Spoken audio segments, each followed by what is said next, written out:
예, 창세기 1장 1절부터 3절까지 말씀 함께 한번 읽으시겠습니다. 시작. 태초에 하나님이 천지를 창조하시니라. 땅이 혼돈하고 공허하며 흑암이 깊음 위에 있고 하나님의 신은 수면에 운행하시니라. 하나님이 가라사대 빛이 있으라 하심에 빛이 있었고. 예, 오늘 참석하신 모든 분들을 환영합니다.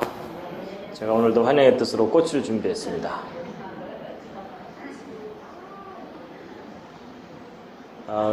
그 꽃 이름이 카니발이라고 합니다. 예, 그런 이름이고요.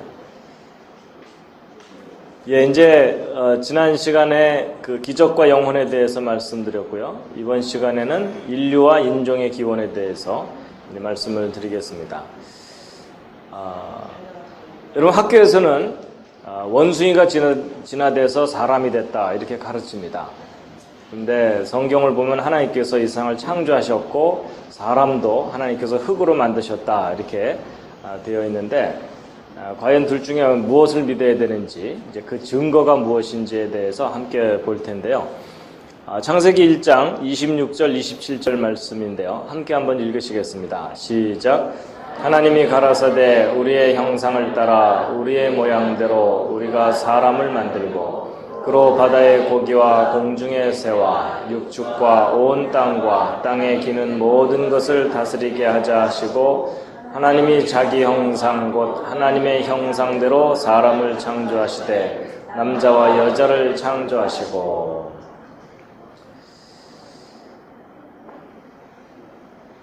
예, 인류의 기원 창조인과 진화인가 하는 것인데요. 여러분 그 학교에서는 교과서를 통해서 인간이 원숭이로부터 점점 진화돼서 사람이 되었다. 또는 원숭이와 인간의 어떤 공통 조상이 있어서 거기서부터 이제 갈라져 나온 것이다. 이렇게 가르칩니다. 그래서 이제 이런 식의 그림을 많이 보게 됩니다. 원숭이가 점점 진화돼 가지고 사람이 되고 결국 현대인이 됐는데 진화론이 맞다면 현대인들도 언젠가는 또 이상한 모습으로 이제 진화를 해가야 될 겁니다. 그래서 이 진화론에서는 지금부터 한 500만 년 전쯤에 원숭이 종류, 이걸 유인원이라고 하는데요. 원숭이 종류가 진화를 시작해가지고 이제 오스트랄로피테쿠스를 거쳐서 호모 하빌리스, 호모 에렉투스, 그리고 뭐 고대형 호모 사피엔스. 그래서 이제 구인과 신인을 거쳐서 현대인이 됐다. 이렇게 나름대로 분류를 하고 있습니다. 그래서 이제 이런 인류가 진화되었다는 그 근거로서 제시되었던 증거들이 뭐 네안데르탈인, 크로마뇽인, 자바원인, 북경원인, 뭐 오스트랄로피테쿠스 기억나십니까? 예전에 학교에서 배우실 때 이런 거 발음도 잘 안 되는 오스트랄로피테쿠스 뭐 이런 거 배우신 기억이 나실 겁니다. 다 함께 읽으시겠습니다. 예, 여전히 우리를 당황하게 하는 창세기 1장의 히브리어 원문인데요. 근데 성경 기록대로라면 태초에 하나님이 천지를 창조하셨고 하나님께서 사람을 동물들과 구별해서 오히려 그 동물들을 다스리는 존재로 구별해서 만드셨다라고 기록되어 있습니다. 그래서 창세기 1장 28절 함께 한번 읽으시겠습니다. 시작. 하나님이 그들에게 복을 주시며 그들에게 이르시되 생육하고 번성하여 땅에 충만하라. 땅을 정복하라. 바다의 고기와 공중의 새와 땅에 움직이는 모든 생물을 다스리라 하시니라. 여러분 과연 하나님이 창조하신 것인지 아니면 진화된 것이 맞는지 이제 함께 보실 텐데요.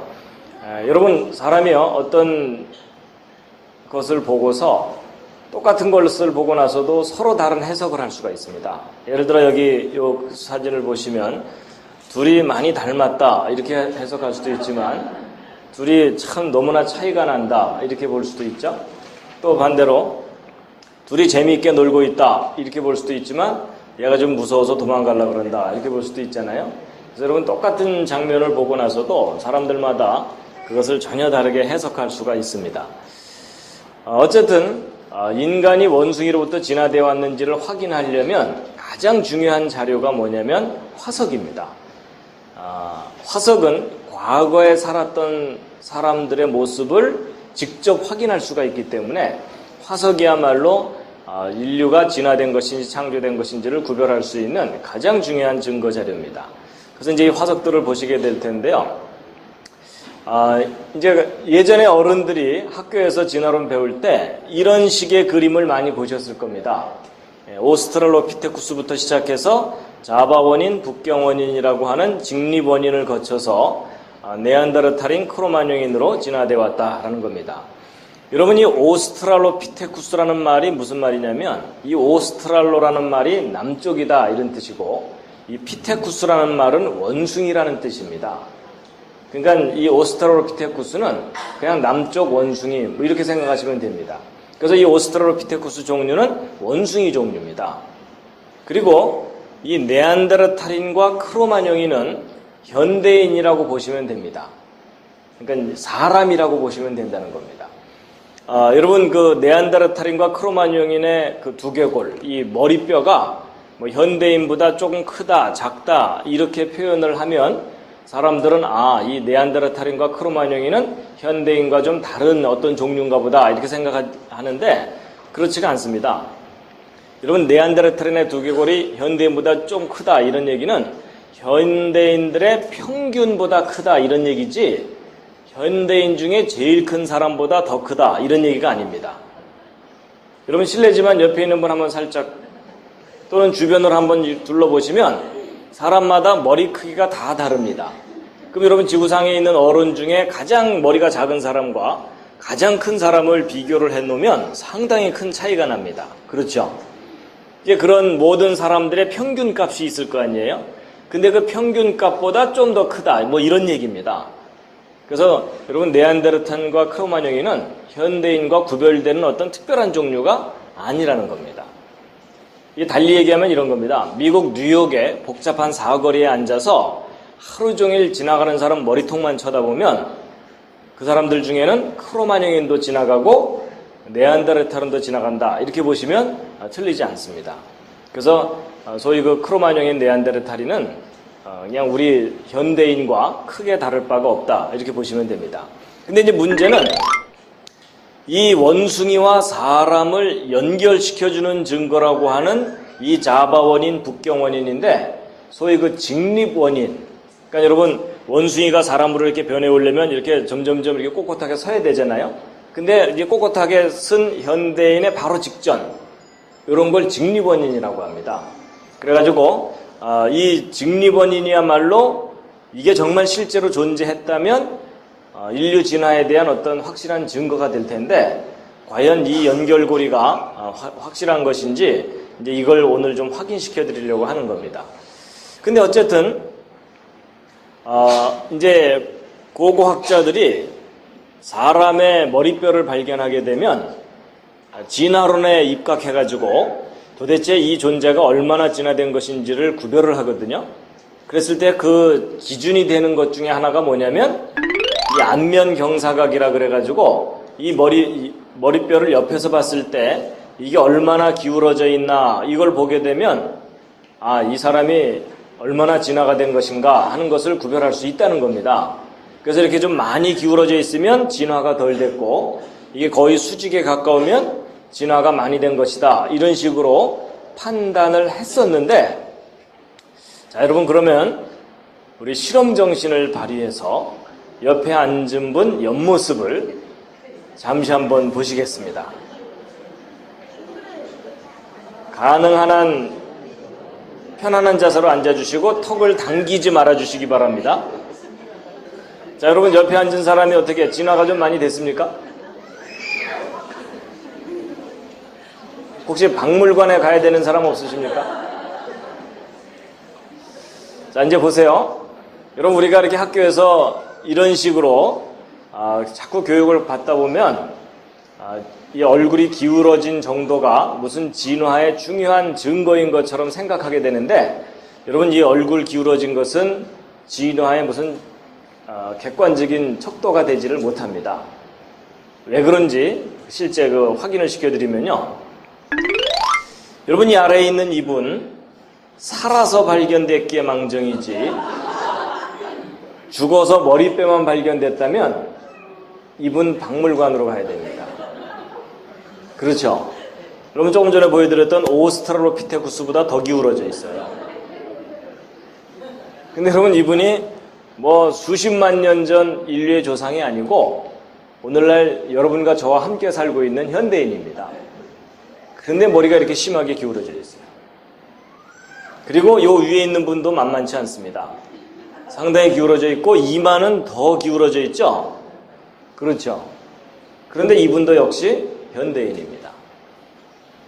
그러니까 이분들이 살아서 발견됐기에 망정이지 죽어서 발견됐으면 막 인류의 조상 화석이 발견됐다 이러고 난리를 펴야 되는 그런 상황인 겁니다. 그래서 여러분 이런 예들을 실제로 볼 때 오늘날 현대인들의 머리뼈가 상당히 다양합니다. 그렇기 때문에 이게 많이 기울어졌다 그래서 원시적이다 이런 얘기를 하는 것은 넌센스다 하는 겁니다. 이해가 되시죠? 예. 그래서 여러분 많이 기울어진 분들 실망하지 마시기 바랍니다. 정상입니다. 심지어 머리뼈가 이렇게까지 변형이 되는 경우도 있습니다. 여러분 이게요, 여러분 이 현대인 중에 이제 어떤 사람들이냐면 여러분 남미의 페루라는 곳에 가면 옛날 잉카 문명이 있었죠. 그 잉카 문명을 이루었던 그 사람들 중에 그 사람들이 다 머리뼈가 저렇게 생긴 게 아니고 그 사람들 중에 왕족이라든지 이런 지배자 계급에 해당되는 사람들이 자기들의 신분을 아예 구별하기 위해서 머리뼈를 일부러 저렇게 만든 겁니다. 그래서 어른들은 저게 안 되고 어린 아이가 태어나면 아이 머리에다가 이렇게 틀로 이렇게 고정을 시켜 놓으면 아이가 머리가 점점점 커져야 되는데 옆으로 못 자라게 하면 위로 솟아 올라가겠죠. 그래서 저렇게 아이스크림 콘처럼 생긴 콘 헤드를 만들어 놓은 겁니다. 마음에 드시면 여러분도 한번 해보시기 바랍니다. 아이가 태어나거든 얘야 너는 왕족이다 뭐 이러면서. 여러분 이게 무슨 얘기냐면 사람의 머리뼈가 환경에 의해서도 얼마든지 변형될 수 있다는 겁니다. 여러분 그 옛날 어른들은요 아이들을 키울 때 이게 뉘어서 자장 이러면서 배 두들기면서 키우는 바람에 이 뒤가 항상 눌려갖고서 이 대부분 어른들이 이 뒤가 절벽입니다. 그렇죠? 근데 요즘 아이들은 머리 동그랗게 예쁘게 키운다고 엎어서 키우잖아요. 그렇죠? 그럼 얘가 머리를 자꾸 이렇게 죄다 보면은 이 뒤가 이게 동글동글 예쁘게 커지죠? 그래서 결국 사람의 머리뼈가 환경에 의해서도 얼마든지 어느 정도 변형될 수 있다는 겁니다. 심지어 음식물이 무엇이냐에 따라서도 이 얼굴 형태가 변형이 될 수가 있거든요. 그래가지고 여러 가지 환경에 의해서 조건들에 의해서 머리뼈가 변형이 되는 거기 때문에 그 두개골을 보고서 이게 뭐 진화가 많이 됐다 덜 됐다 이렇게 하는 것은 그렇게 정확한 척도가 아니라는 겁니다. 그 다음에 이제 그 머리뼈가 완벽하게 발견될 수도 있지만 턱뼈만 발견될 수도 있습니다. 그럼 이 턱뼈만 가지고서도 나름대로 이게 얼마나 진화가 됐는지 이런 걸 얘기하는 경우가 있거든요. 그래가지고 이 어금니가 배열된 모양을 보았을 때 이 어금니 고랑을 따라서 이렇게 선을 그어보면 이게 포물선 형태가 있는가 하면 이게 U자형으로 이렇게 돼 있거든요. 근데 여러분 둘 중에 하나는 원숭이에 가깝고 둘 중에 하나는 사람에 가깝다 이런 식으로 이제 분석을 하는 것인데 여러분 A, B 둘 중에 어느 쪽이 현대인 쪽이겠습니까? A일 것 같죠? 예, 맞습니다. 그럼 여러분 또 실험 정신을 발휘해서 옆에 앉은 분 구강 검사를 좀 해드리시기 바랍니다. 한번 해보시고. 예.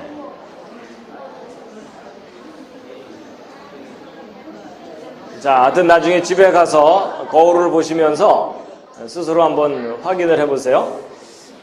자, 보세요. 보통 턱뼈가 발견됐을 경우 이게 어금니 선이 평행하면 원숭이 쪽에 가깝고 이게 벌어져 있으면 현대인 쪽이다라고 판단을 했었는데 이것도 역시 객관적인 기준이 아닙니다. 왜냐하면 여러분 이분은 치열 교정 전문 의사입니다. 이게 이빨이 고르게 자라지 않은 사람을 이제 교정해주는 그래갖고 자기 환자들의 치아 본을 다 이렇게 떠났었는데 어느 날 그걸 쫙 배열을 해봤더니 많이 벌어진 사람으로부터 거의 평행한 사람까지 다양하게 존재하더라는 겁니다. 그래서 예를 들어 현대에는 다 많이 벌어져 있고 이 원숭이 쪽만 U자형이라면 이게 무슨 진화된 정도다 이렇게 좀 주장해 볼 수가 있는데 현대인이 그렇게 다양하게 있다는 겁니다. 그렇기 때문에 이것의 벌어진 정도를 가지고서 진화를 이야기하는 것도 정확한 어떤 기준이 될 수가 없다라는 것입니다. 그 다음에 이제 이 똑같은 두개골을 가지고 전혀 다른 상상도를 이렇게 그립니다. 그렇다는 얘기는 여러분이 그동안 교과서나 이런 책을 통해서 봤던 그 상상도들은 실제 모습이 아닙니다. 사람들이 나름대로 상상을 한 겁니다. 그래서 이런 모습들을 보면 와, 과거에 살았던 사람들은 무척 원시적인 모습이었구나 이렇게 생각하게 되는데 다 그냥 상상일 뿐입니다.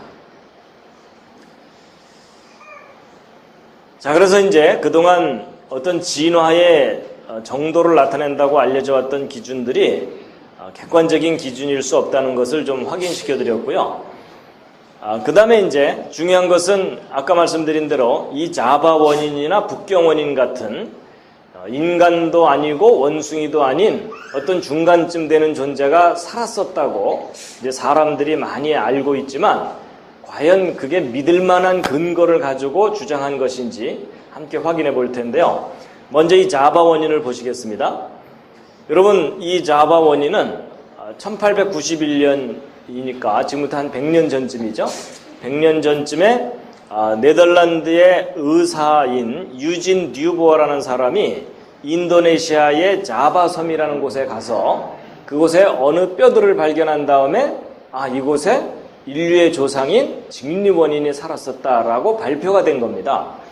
그래가지고 이제 도대체 그 자바 원인에 대해서 실제 발견된 증거 자료가 뭔지를 확인시켜 드릴 텐데요. 여러분, 이 오른쪽 아래에 있는 이런 그림, 자바 원인을 상상한 거거든요. 정말 원숭이에 가깝게 그려놨잖아요. 근데 과연 이렇게 완벽한 자바 원인을 발견한 것이 아니고요. 여러분, 사람의 몸에는 모두 206개의 뼈가 있다고 합니다. 심심하시면 한번 확인해 보시기 바랍니다. 근데 이 206개의 뼈 중에 도대체 몇 %나 발견을 하고 나서 자바 원인을 발표한 거냐면, 여러분 한번 생각해 보세요. 여러분이라면 이 206개의 뼈 중에 몇 %를 발견해야 그래도 믿을만 하다고 해줄 수 있겠느냐 하는 거예요. 자, 다음 중에 하나 골라보세요. 나는 80% 이상은 발견돼야 내가 믿을 만한 증거라고 인정하겠다. 1번. 자, 2번. 아니다. 나는 절반만 발견돼도 50%만 발견됐어도 내가 그거 믿을 만하다고 인정해 주겠다. 그 다음에 3번. 나는 한 20%만 발견돼도 믿어줄 만하다고 인정하겠다. 자, 이 셋 중에 하나 골라보세요. 자, 여러분이 얼마나 믿음이 좋으신지 확인해 보도록 하겠습니다. 자, 1번. 나는 80% 이상은 발견돼야 믿을 만하다고 인정해 주겠다 하시는 분. 이런 분들은 상당히 엄격하신 분들입니다. 자, 나는 절반만 발견돼도 난 믿을 만하다고 인정해 주겠다 하시는 분. 나는 50%만 발견돼도 인정해 주겠다. 이런 분들은 상당히 너그러우신 분들입니다. 자, 나는 20%만 발견됐어도 인정해 줄 수 있다. 이런 분들은 아무 정신이 없는 분들입니다.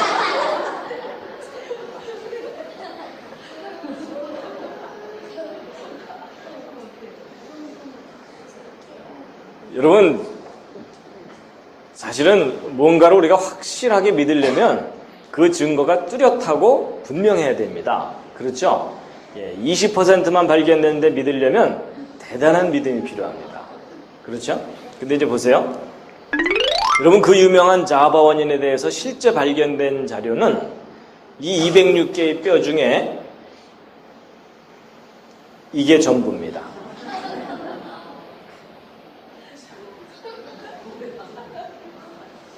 이게 뭐냐면 머리대뼈 일부분하고 허벅지뼈, 그리고 이빨 몇 개, 끝. 이게 그 유명한 자바 원인에 대해서 발견된 실제 증거 자료 전부입니다. 이런 줄 모르셨죠? 그러니까 여러분, 이 많은 뼈 중에 이게 전부예요.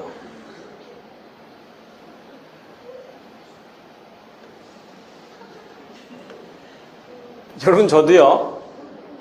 이 자바원인에 대해서 실제 발견된 증거 자료가 이게 전부라는 것을 알기 전까지는 과학자들이 어련히 알아서 충분히 증거를 발견하고 나서 발표했겠거니라고 막연하게 생각했었거든요.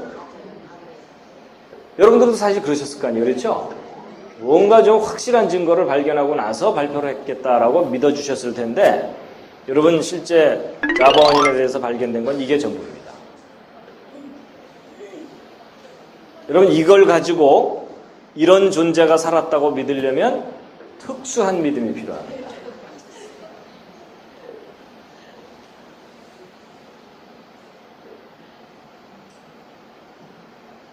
그래서 여러분 여기서 중요한 것은 과학자들이 실제 발견한 증거 자료가 뭔지를 여러분이 확인해 보셔야 된다는 겁니다.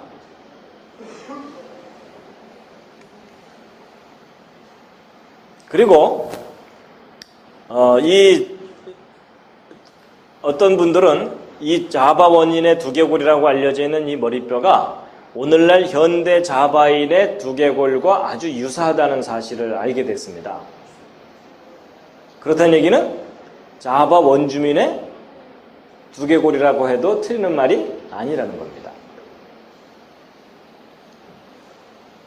그러니까 무슨 직립원인이라는 무슨 특별한 존재가 지구상에 존재했던 것이 아니라는 거죠.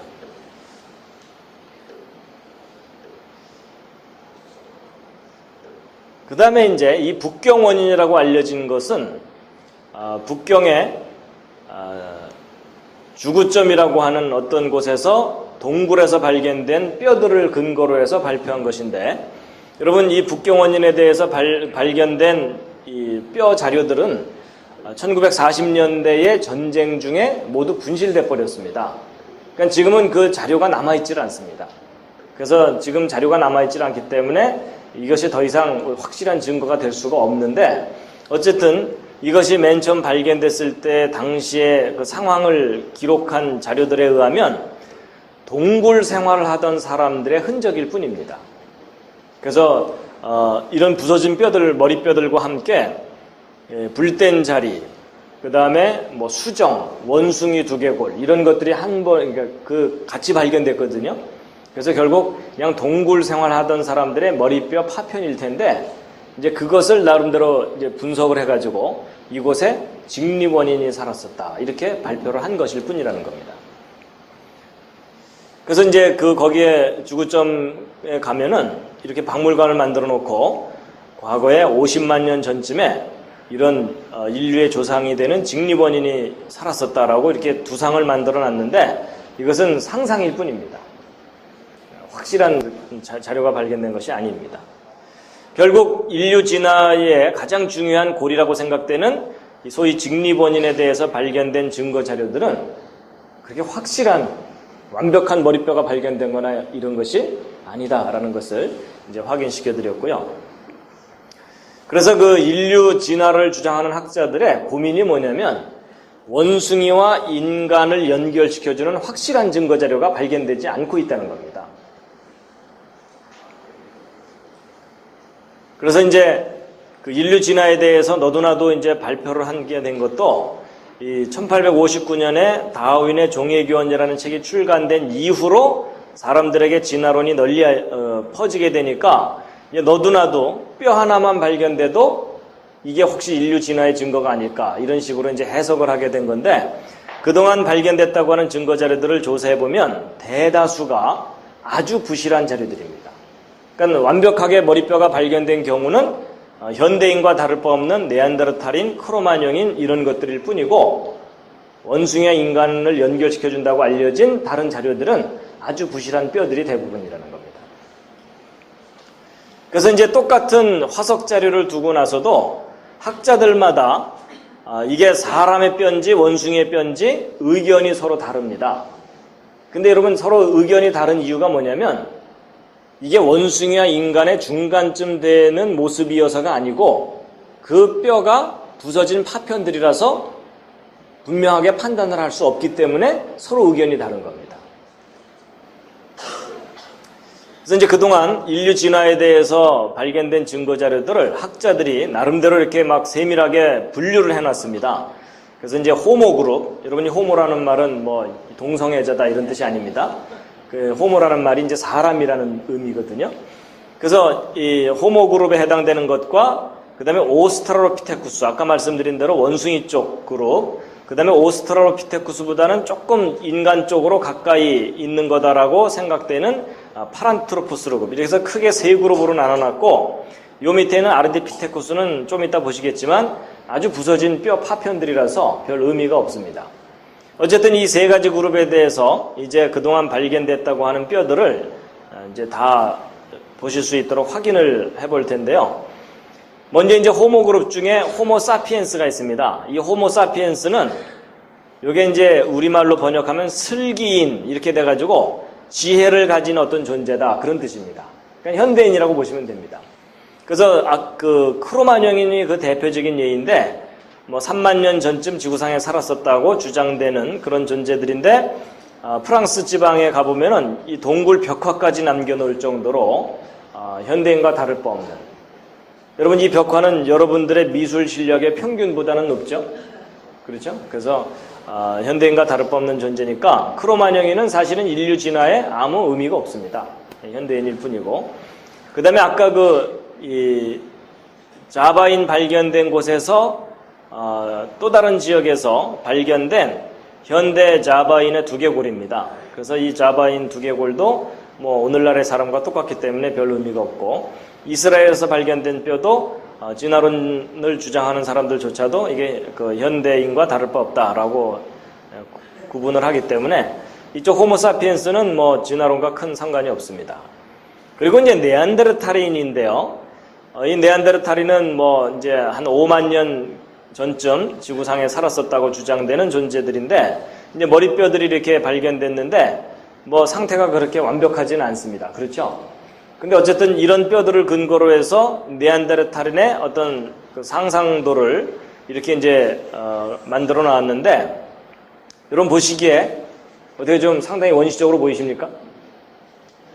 예, 그렇게 보실 수도 있지만, 여러분 옆집 아저씨 한 달 동안 수염 안 깎으면 이렇게 됩니다. 여러분 오늘날 지구상에 있는 모든 사람들을 다 이렇게 조사해 보면 이런 형태의 머리뼈를 가진 사람이 있을까요, 없을까요? 충분히 있다는 거 아시겠죠? 예, 그래서 네안데르탈인은 현대인과 크게 구별되지 않는 존재입니다. 그 다음에 이제 역시 뭐 사람으로 분류되는 독일의 마우어인, 잠비아의 로디지아인, 이런 존재들도 뭐 사람 그룹에 속하는 뼈다라고 분류하기 때문에 어쨌든 이쪽은 큰 문제가 안 되고요. 좀 더 내려가 보면은요, 이제 뭐 100만 년이 넘어가는 그런 뼈들이 있잖아요. 100만 년이 넘어가는 아주 오래전 사람들의 뼈라고 생각되는 것을 보시면 전체적으로 특징이 뭐냐면 뼈의 상태가 완벽하지 않다는 겁니다. 많이 훼손됐죠. 그렇죠? 그리고 더 밑으로 내려가면 이제 파란트로포스 그룹으로 내려가면 더 많이 훼손된 모습이죠. 그러니까 여러분 이게 무슨 얘기냐면 원숭이와 인간의 중간쯤 되는 존재의 완벽한 뼈는 발견된 게 있어요, 없어요? 없죠. 바로 이제 그겁니다. 여러분 그 점이 중요합니다. 인류 진화에 관한 화석의 가장 중요한 요점이 뭐냐면 그 뼈가 완벽하게 발견된 경우는 원숭이 아니면 사람입니다. 여러분 완벽하게 발견된 뼈 중에 원숭이와 사람의 중간쯤 되는 뼈는 발견된 적이 없어요. 그래서 여러분 인류 진화를 주장하는 학자들은 완전한 뼈가 나오면 싫어합니다. 이게 무슨 말인지 이해가 되십니까? 왜냐하면 완벽한 뼈는 원숭이 아니면 사람이거든요. 그래서 여러분 인류 진화를 주장하는 학자들은 가능한 한 뼈가 부서져서 나와야 좋아합니다. 왜냐하면 이렇게 많이 부서져 있어야 거기다가 사람들의 상상력을 덧붙여서 원숭이와 사람의 중간쯤 되는 존재를 만들 수가 있기 때문에 그렇다는 겁니다. 제가 원숭이와 인간의 중간쯤 되는 완벽한 뼈가 발견됐는데 그걸 안 보여드리는 게 아닙니다. 보여드리고 싶어도 그렇게 완벽한 뼈가 발견된 게 없기 때문입니다. 그리고 좀 더 내려가서 이제 300만 년 정도 되면은요, 이제 이게 오스트랄로피테쿠스라고 하는 것들이거든요. 근데 그런 뼈들 중에 완벽하게 발견된 뼈는 하나도 없습니다. 원숭이 뼈 종류이거나 아니면 심하게 부서져서 파편들이 발견되는 그런 경우들입니다.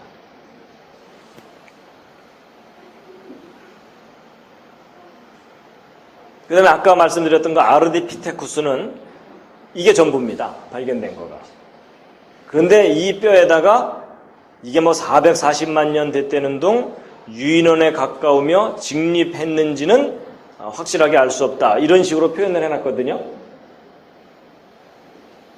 노력이 가상하죠? 뭔가를 억지로 설명하려는 바로 그런 겁니다. 그래서 지금까지 발견된 뼈들을 다 이렇게 조사해보면 이게 여러분 지금 보시는 이게 인간이 원숭이로부터 진화되어 왔다는 것에 대한 증거 자료 전부입니다.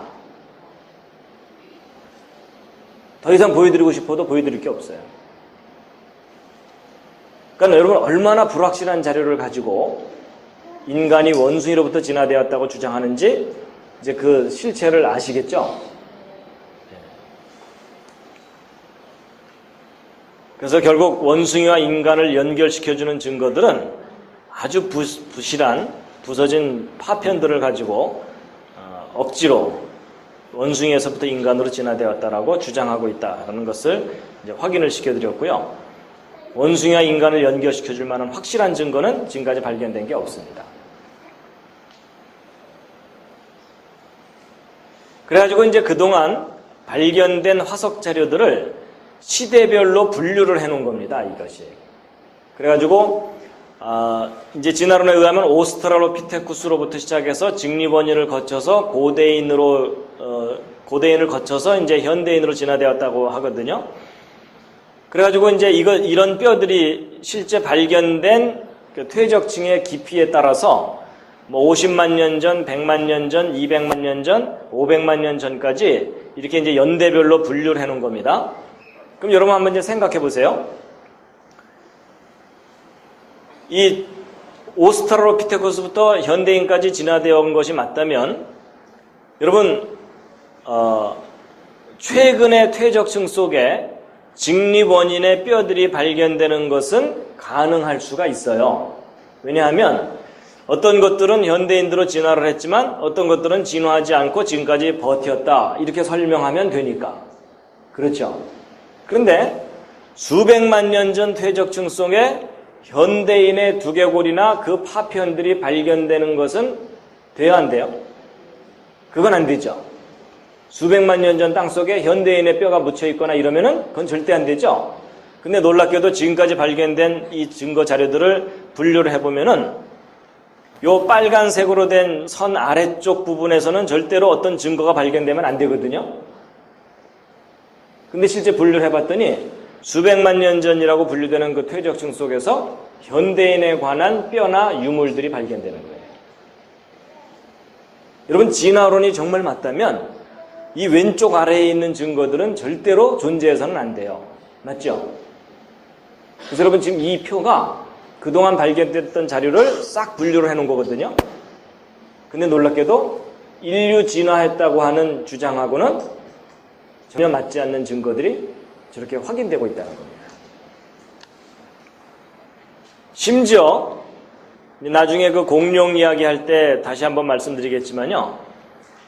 여러분 진화론에서는 고생대, 중생대, 신생대가 있었다고 하는데 이 중생대가 공룡 살았다는 시대거든요.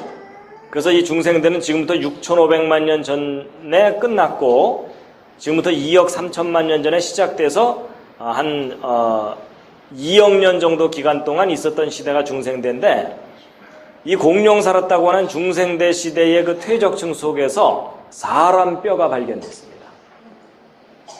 이게 미국에서 발견된 뼈인데요. 여러분 진화론에 의하면 인간은 신생대 끄트머리쯤 지구상에 나타났다고 하거든요. 근데 놀랍게도 중생대 퇴적층 속에서 사람 뼈가 나온 거예요. 여러분 진화론을 주장하는 사람들 입장에서 볼 때는 충격적인 증거들이 자꾸 나오는 거예요. 그래서 이것은 이제 바로 그것인데요. 미국 유타주에 가면 공룡 화석이 잔뜩 발견된 곳이 있거든요. 그래서 여기 공룡 화석들을 잔뜩 해내고 나서 이쪽 경사면에 공룡 화석이 일부 남아있는 것을 사람들에게 보여주기 위해서 지붕을 씌워서 전시장을 만들어 놨습니다. 그래서 이 지역은 전형적인 중생대 퇴적층이에요. 근데 그 중생대 퇴적층에 속하는 또 다른 지역이거든요, 여기가. 근데 여기 잘 보시면 여기 사람이 하나 있죠? 이 사람이 있는 요 위치, 바로 여기인데, 요 자리에서 사람의 완벽한 뼈가 발견된 거예요. 여러분, 진화론이 맞다면 이런 증거는 절대로 발견되면 안 돼요. 그렇죠? 근데 실제로 이런 일들이 일어납니다. 그래서 10명의 완벽한 뼈가 공룡 살았다는 시대의 퇴적층 속에서 발견된 겁니다. 결국 이게 무슨 얘기냐면, 여러분, 고생대, 중생대, 신생대라는 이런 시대는 진화론이 만들어낸 허구적인 시대지 실제로 역사 속에 존재했던 시대가 아닙니다. 그래서 결국 인간과 원숭이는 그걸 연결시켜주는 증거가 있다고요, 없다고요? 없습니다. 그냥 원숭이 따로, 사람 따로입니다. 그래서 인류 진화에 대한 확실한 증거 자료가 없다라는 것을 확인시켜드렸고요. 그 다음 할 얘기는요, 그 인종 이야기입니다. 여러분, 그 지구상에 다양한 인종이 있잖아요. 흑인종, 백인종, 황인종, 이게 크게 이렇게 세 인종이 있다고 사람들이 상식적으로 이렇게 생각하고 있는데, 과연 그 인종 문제를 어떻게 이해할 것인가 하는 거예요. 무슨 얘기냐면, 여러분, 성경이 맞다면 지금 지구상에 살고 있는 모든 인종은 아담의 후손입니다. 그럼 아담이라는 한 사람으로부터 흑인종, 백인종, 황인종이 나올 수 있어야 되잖아요. 근데 어떻게 그게 가능하겠느냐 하는 거예요. 근데 이제 기독교인들도 그 원리를 잘 모르기 때문에 이상한 신화를 가지고 있습니다. 그게 뭐냐면, 하나님께서 흑으로 사람을 만드신 다음에 마지막 단계에서 구워야 되는데 너무 많이 꺼서 까맣고 덜 꺼서 하얗고 가장 잘 익은 게 황인종이다. 이런 얘기는 황인종들이 지어낸 말입니다. 그게 아니고 여러분, 이 인종 문제는 유전의 법칙 이런 걸 알면 쉽게 이해할 수가 있고, 같은 조상으로부터 흑인종, 백인종, 황인종이 나올 수가 있습니다. 그래서 이제 오늘 그걸 설명드리려고 하는 건데요. 여러분, 피부색이 이렇게 차이가 나요. 여러분, 그 흑인들 중에도 구두약을 칠해놓은 것처럼 까만 그런 흑인 보신 적 있으세요? 그래서 흑인도 종류가 다양합니다. 그냥 완전히 새카만 사람이 있어갖고, 그런 사람들은 밤에 이렇게 다니면은요, 안 보여요. 근데 이제 웃을 때 이빨만 동동동 떠서 다닙니다. 그렇죠? 예, 그래가지고, 인종 문제. 여러분, 지금 지구상에 살고 있는 모든 사람들은 아담의 후손이기도 하지만, 이 대홍수 때 모두 다 멸망당하고, 그 노아의 가족 8명만 살아남았죠? 그러니까 결국 지금 지구상에 살고 있는 모든 사람들은 노아의 가족 8명의 후손이기 때문에, 이 노아의 가족 8명으로부터 어떻게 흑인, 백인, 황인종이 나올 수 있느냐, 이걸 이해해야 됩니다. 그렇죠? 여러분, 이제 우리가 크게 백인종, 흑인종, 황인종 이렇게 나누지만 그렇게 단순하게 인종이 분류되지는 않습니다. 좀 다양한데, 특히 이제 호주 사람들도 좀 특이하고요. 전 세계적으로 그 원주민들의 피부색의 분포를 보면 아무래도 아프리카나 호주 쪽이 좀 까맣고요. 그 다음에 이제 이 북유럽 쪽이 좀 하얗고 다양하게 이렇게 분포합니다. 여러분, 보통 우리가 인종을 분류할 때 피부색만 가지고 이야기를 하지만 좀 복합적입니다. 피부색뿐만 아니라 얼굴 면적, 그 다음에 코의 모양, 그리고 머리카락 형태, 이게 돼지털인지 라면머리인지 뭐 이런 것들을 가지고 이제 인종을 종합적으로 이렇게 판단해서 분류를 하게 되는데요. 어쨌든 우리는 기본적으로 흑인, 백인, 황인종이 어떻게 같은 조상에서 나올 수 있느냐, 이걸 먼저 이해해야 되기 때문에 설명을 드린다면요.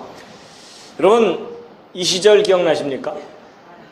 예, 여러분, 우리는 다 어머니 태로부터 이제 태어나게 되죠. 근데 부모로부터 우리가 무엇을 물려받고 태어났냐면 유전자라는 걸 물려받고 태어나게 됩니다. 그렇죠?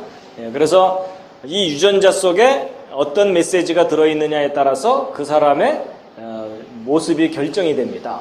그래서 부모가 다 곱슬머리면 자식도 되게 곱슬머리가 나오는 것처럼 이렇게 이제 유전자를 통해서 그런 유전적인 특징들이 이제 후손들에게 물려지게 되는데요.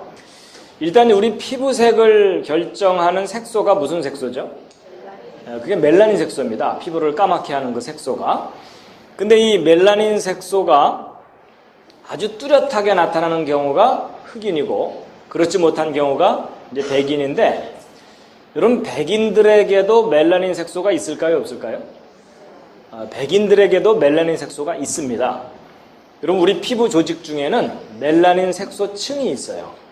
근데 이제 그게 아주 뚜렷하게 검게 나타나는 경우가 흑인이고, 그게 이제 적게 표현되는 경우가 백인인 겁니다. 그랬을 때 여러분 우리의 유전 정보 중에는 우성이 있고 열성이 있는 거 아시죠? 그래서 예를 들어 눈이 좀 작은 사람이 우성이고 뭐 이런 거 있잖아요. 그래가지고 이 우성을 대문자로 표현하고 열성을 소문자로 표현하거든요, 영어로. 그래서 예를 들어 멜라닌 색소가 아주 뚜렷하게 표현돼가지고 검게 되는 그런 유전인자를 우성이라고 보고, 그렇지 못한 경우를 열성이라고 보자고요. 그래갖고 이제 이런 유전 정보를 가진 남자와 여자가 결혼을 해서 자식을 이렇게 낳게 되는데, 여러분 예를 들어 순수한 흑인과 순수한 백인이 결혼을 했다고 치자고요.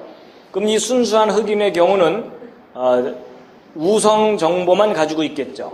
멜라닌 색소에 관한 한 우성 정보만 가지고 있을 거고, 백인의 경우는 열성 정보만 가지고 있다고 생각하면, 이 두 사람이 결혼해서 자식을 낳게 되면 이제 생식 세포들이 결합이 돼 가지고 정자와 난자가 결합이 돼서 이제 아이가 태어나게 되는 건데, 여러분 이 생식 세포에는 이 몸에 있는 세포의 유전 정보 중에 이 앞에 둘 중에 하나가 들어가고 뒤에 있는 둘 중에 하나가 이렇게 들어가는 형태로 생식 세포가 만들어집니다. 그러면 이제 이 우성인 여자의 경우는 어쨌거나 우성 정보만 가진 난자가 만들어지겠죠. 그리고 백인의 경우는 열성 유전 정보를 가진 정자만 만들어질 겁니다. 그래갖고 이 순수한 흑인과 순수한 백인이 결혼을 해서 자식을 낳게 되면 그 아이는 피부색이 어떤 색깔이 나올까요? 옆에 앉은 분과 한번 상의해 보시기 바랍니다. 여러분 순수한 흑인과 순수한 백인이 결혼해서 자식을 낳으면 그 아이는 피부색이 무슨 색깔이 나올까요? 혹시 얼룩이가 나올까요? 아니면 점박이? 여러분 순수한 흑인과 순수한 백인이 결혼해서 자식을 낳으면요 중간색이 나옵니다. 중간색. 그러니까 완전히 우성만 있지도 않고 완전히 열성만 있지 않기 때문에 중간쯤의 색이 나오는데, 이걸 뭐라 그러냐면 혼혈 갈색이라고 하거든요. 그래서 영어로 뮬렛도 브라운이라고 하는데, 바로 이런 색깔의 사람이 나오게 돼 있어요. 그래서 혼혈 갈색이 나옵니다. 그래서 이제 이런 것들을 나타내는 이런 표를 퍼니 스퀘어라고 하는데, 그런데 이제 보세요. 이런 혼혈 갈색들끼리 결혼하면 어떻게 될까요? 자 보세요. 여러분 이 혼혈 여자가 만들어낼 수 있는 생식세포는 이 앞에서 하나 뒤에서 하나이기 때문에 우성들끼리만 들어가는 경우가 있고요, 열성들끼리만 들어가는 경우가 있고, 우성과 열성이 합쳐지는 경우도 있겠죠. 그래서 다양한 종류의 난자를 만들어낼 수가 있고, 이쪽 혼혈 남자도 역시 똑같이 다양한 종류의 정자를 만들어낼 수가 있어요. 그래갖고 이 둘이 서로 결혼을 해서 자식들을 쫙 낳으면 그 자녀들은 어떤 색깔이 나오냐면 컬러풀해집니다. 그러니까 우성들끼리만 결합되는 경우는 까만 아이가 나오고요, 열성들끼리만 결합되는 경우는 하얀 아이가 나오는 거예요. 그리고 그 중간에 다양한 색깔들이 나오는 겁니다.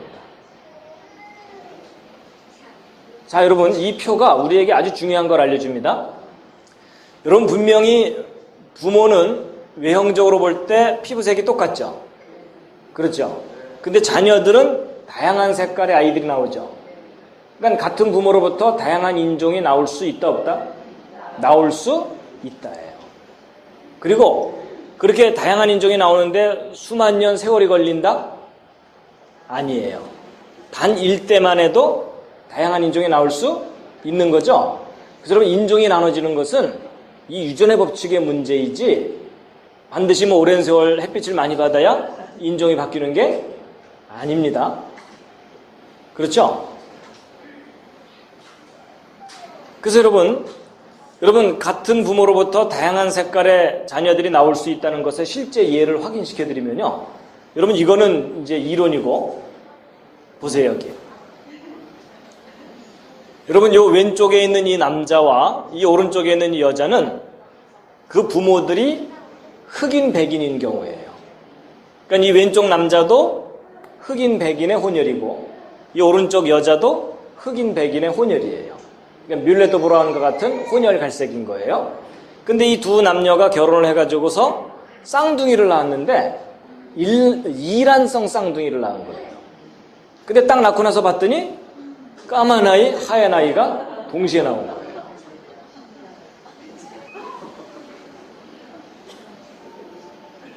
여러분, 이건 이론이 아니라 실제입니다. 그러니까 같은 부모로부터 다양한 인종이 나올 수 있다 없다? 있다예요. 그렇죠?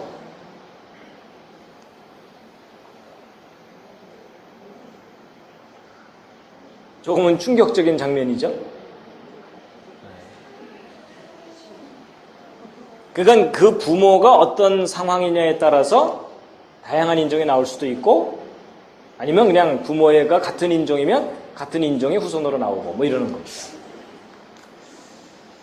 자, 그래가지고요, 이 두 사람이 이제 자식을 이렇게 다양하게 낳았는데, 이 자녀들이 이제 지구는 넓고 할 일은 많다 이래가지고서 전 세계로 뿔뿔이 흩어졌다고 치자고요.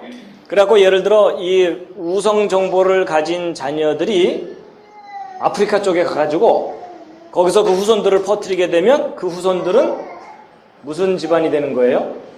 구두약 집안이 되는 거예요. 그 다음에 열성 정보를 가진 자녀들끼리 유럽으로 올라가서 자손들을 퍼뜨리면 그 후손들은 어떻게 되겠어요? 백설기 집안이 되는 거예요. 그 다음에 요 중간 색깔을 가진 자녀들끼리 서로 결혼하게 되면 중간색이 되겠죠. 그래서 갈색 종족이 되겠죠.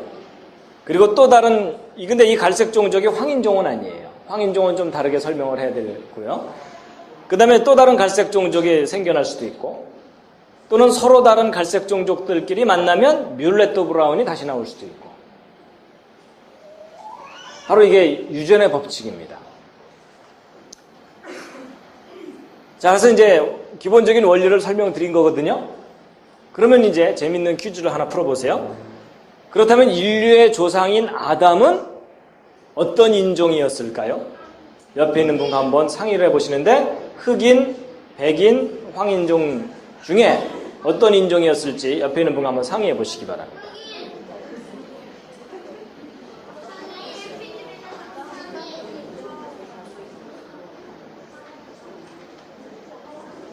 자, 한번 생각을 확인해 보겠습니다. 자, 1번 흑인이었을 거다. 아담이 흑인이었을 거다. 예, 뭐 한두 분 계시는데, 예, 별로 마음에 안 드시죠? 자, 2번 아니다. 백인이었을 거다. 아담이 백인이었을 거다. 예, 이런 분들은 이제 영화를 많이 봐서 그런 거고요. 예, 되게 여러분 백인들이 그 영화를 많이 만들었기 때문에 아담이 되게 백인으로 나오죠. 그다음에 아담이 황인종이었을 거다. 예, 역시 팔이 안으로 굽죠. 그다음에 4번 잘 모르겠다. 요즘 아무 생각 없이 살고 있다. 자, 여러분 한번 함께 생각해 보자고요. 예를 들어 여러분 아담이 흑인이었으면 여러분 아담 그대로 복사한 게 하와죠. 그렇죠? 아담의 갈비뼈로 만들었으니까. 그러면 그 후손은 다 까매야 되잖아요? 그러니까 아담이 흑인은 아니에요. 그럼 아담이 백인이었느냐? 아니에요. 똑같은 원리로 아담이 백인이었으면 그 후손도 다 백인이어야 되니까 그것도 아니죠. 그럼 아담이 황인종이었겠느냐? 그것도 아니에요. 왜냐하면 여러분 우리 황인종들끼리 아무리 결혼해봤자 흑인이나 백인이 안 나오죠. 그러니까 아담이 황인종도 아닌 거예요. 그럼 도대체 아담은 무슨 인종이었겠느냐 하는 건데 잘 생각해 보시면 아까 여러분들에게 소개해드렸던 것처럼 아담은 처음부터 뮬렛도 브라운과 같은 처음부터 잡종이에요. 이게 무슨 말이냐면 하나님께서 아담에게 그 아담으로부터 다양한 인종이 나올 수 있도록 처음부터 다양한 유전 정보를 아담에게 넣어두신 거다 그 말이에요. 그러니까 아담은 처음부터 혼혈입니다. 여러분 우리 한국 사람들은 이 단일 민족을 너무 부르짖다 보니까 이 혼혈 그러면 부정적인 생각을 갖잖아요. 근데 아니에요. 여러분 원리를 잘 생각해 보면 우리 인류의 근본적인 조상인 아담이 처음부터 혼혈이었던 거예요. 소위 그 종합 선물 세트. 그래야 그 후손들이 다양하게 나오는 거죠. 맞죠? 그러니까 여러분 아담과 하와가 자식을 낳을 때마다 얼마나 신기했겠어요. 낳을 때마다 색깔이 다른 거예요. 그렇죠? 뭐 까만 아이도 태어났다가 하얀 아이도 태어났다가 돼지털, 라면머리, 금발, 은발, 푸른 눈, 갈색 눈 얼마나 다양하게 나오겠어요. 그렇죠? 그러니까 아담과 하와가 자식을 낳을 때마다 신기하니까 또 나보자 이러면서 아마도 꽤 많이 나왔을 거라는 생각이 들어요. 실제 성경을 보아도 아담이 130살에 셋을 낳고 그 후 800년을 지내며 자녀를 낳았으며 이렇게 돼 있거든요. 그러니까 아담이 꽤 많은 후손들을 이렇게 낳게 됩니다. 그래서 이제 같은 조상으로부터 다양한 인종이 나올 수 있다라는 것을 말씀드렸고요. 그 다음에 이제 여러분 이제 어쨌든 지금 현재 지구상에 살고 있는 사람들은 노아 가족의 후손들이기 때문에 어떤 사람들은 그렇게 생각하기도 해요. 노아가 세 아들이 있었는데 셈, 함, 야벳인데 아마도 셈은 노랬을 거고 함은 까맸을 거고 야벳은 하였을 거다. 근데 반드시 그렇게 생각할 필요가 없습니다. 여러분이 8명 중에 한 사람이라도 뮬렛도 브라운과 같은 그런 유전 정보를 가진 사람이라면 그 후손들이 다양하게 나올 수가 있습니다. 그 다음에 또 제가 이제 재미있는 생각을 해본 게 뭐냐면요. 여러분, 이 대홍수 직전에 지구상에 막 수십억이 살았을 수도 있다고 말씀드렸잖아요. 그러면 그 수십억 중에 8명만 살아남은 거잖아요.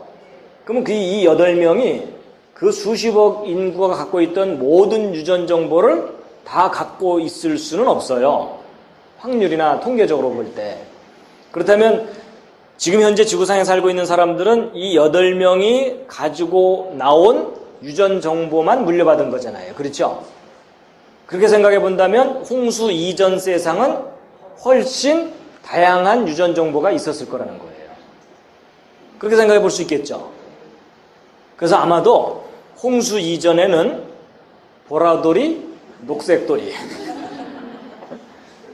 오히려 이 피부색을 결정하는 유전인자가 이 멜라닌 색소 말고도 뭐 보라색 색소, 갈색 색소, 뭐 빨간색 색소 다양하게 있었을 텐데 아마도 이 갈색 색소를 가진 가족만 유일하게 살아남는 바람에 지금 현재 여러분과 저와 같이 이렇게 칙칙한 얼굴로 서로를 마주봐야 되는 게 아닌가 이런 생각도 해봤습니다. 그 다음에 또 이제 이런 점도 생각해 볼 수가 있어요. 여러분 이제 대홍수 끝나고 아라랏산이 여기인데 이제 전 세계로 바로 흩어졌어야 되는데 흩어지는 척 하다가 여기 옹기종기 모여서 바벨탑 사건을 일으키잖아요. 그래서 이제 바벨탑 사건을 일으킨 다음에 본격적으로 전 세계로 이제 흩어지게 될 텐데 여러분 유럽으로 아프리카로 아시아로 이렇게 퍼져나갑니다. 근데 이 지역이 이렇게 다양하게 퍼져나갈 수 있는 중심이 되는 지역이에요. 그래서 이제 퍼져나가게 되는데 퍼져나갈 때 여러분 이 우성 정보를 가진 남녀 한 쌍만 아프리카 쪽으로 가도 거기는 다 후손이 까매질 수가 있어요. 그렇죠? 그리고 열성 정보를 가진 남녀 한 쌍만 유럽으로 올라가도 거긴 다 하얘질 수가 있거든요. 그러니까 굳이 막 수만 명이 한꺼번에 가야만 까매지거나 이런 게 아닙니다. 맞죠? 그래서 이렇게 이제 흩어지게 된 건데, 이렇게 얘기하면 이제 어떤 분들은 왜 하필이면 백인들이 위로 올라가고 흑인들은 밑으로 갔나요? 뭐 이렇게 얘기를 하는데, 제가 그걸 어떻게 알아요? 뭐 그렇게 간 걸, 그렇죠?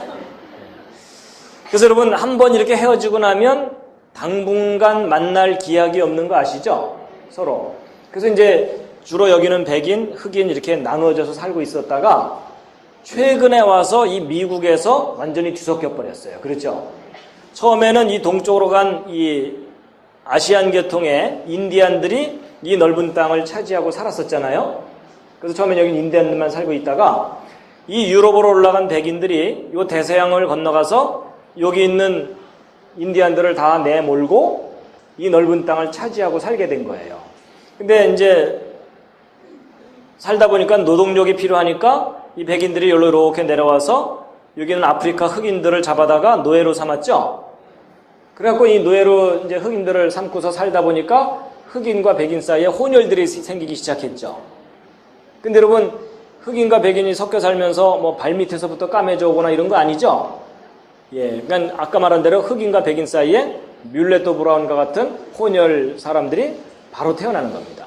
그래서 이제 흑백이 함께 섞여 살다가 이 아시아 쪽 사람들이 이 미국 땅 살기 좋대더라 이래가지고서 여기 태평양 열심히 건너가서 이 미국 땅에서 막 이제 섞여 사는 바람에 전 세계 인종들이 여기서 완전히 뒤섞이게 됐어요. 그래서 아마도 이제 이 미국 땅에는 흑인, 백인, 황인종이 막 함께 막 섞이다 보면 아담과 같은 종합 선물 세트가 다시 생겨날 수가 있어요. 맞죠? 바로 이제 그런 원리입니다.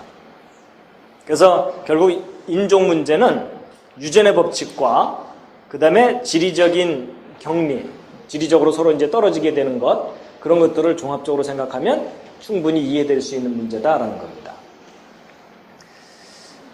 그리고 이제 여러분 여기 나와 있는 이 표 중에는 황인종이 있을까요? 없을까요? 여러분 여기에는 황인종이 없습니다. 여러분 제가 그 흑인과 백인이 어떻게 같은 조상에서 나올 수 있느냐를 설명드리기 위해서 아주 간단한 모델로 설명드린 거고요.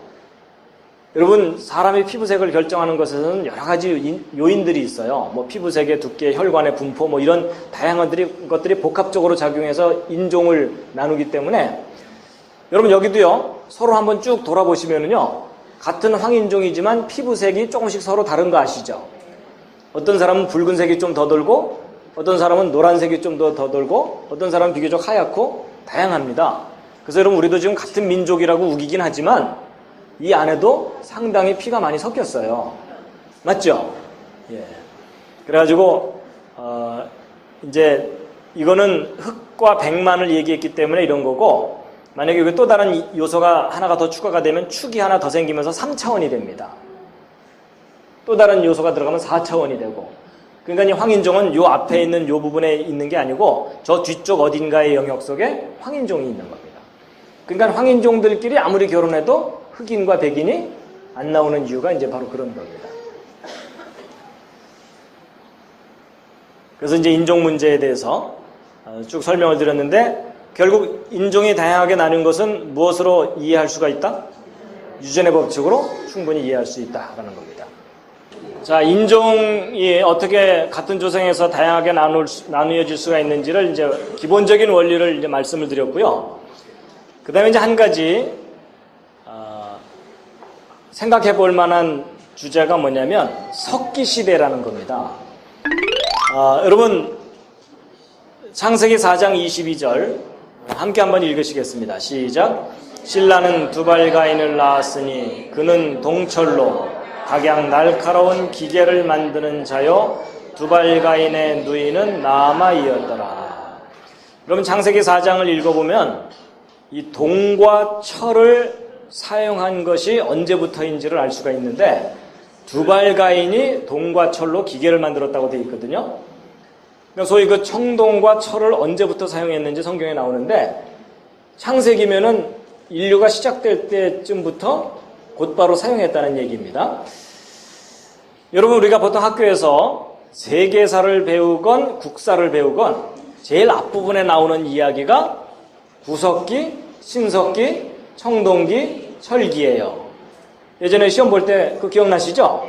그래서 우리는 이 진화론적인 그런 역사를 배우게 되는데, 여러분 보통 이제 구석기 유적을 발굴했다, 신석기 유적지를 발굴했다 이러면서 뭐 몇천 년에서 몇만 년 전 아주 원시적인 삶을 살던 사람들의 그 흔적이 발견됐다라는 것을 가끔 이제 듣게 됩니다. 그래서 우리는 구석기, 신석기, 청동기, 철기로 인류가 시간에 따라서 저렇게 발전되어 온 것처럼 그렇게 이제 교육을 받았어요. 근데 여러분 성경을 보면 거의 창조되었을 때부터 동과 철을 사용했다고 되어 있거든요. 근데 두발가인이라는 사람이 이제 그것을 만들었다고 되는데, 여러분이 두발가인이 아담 시대 사람입니다. 그래가지고 여러분 창세기 족보를 정리를 해보면 아담과 하와가 처음에 가인과 아벨을 낳았고 가인이 아벨을 죽이죠. 그러고 나서 이제 가인은 쫓겨납니다. 쫓겨나고 아담과 하와가 다시 낳은 아들 이름이 셋입니다. 그래서 여러분 그 셋의 후손 중에 노아가 있고 아브라함이 있는 겁니다.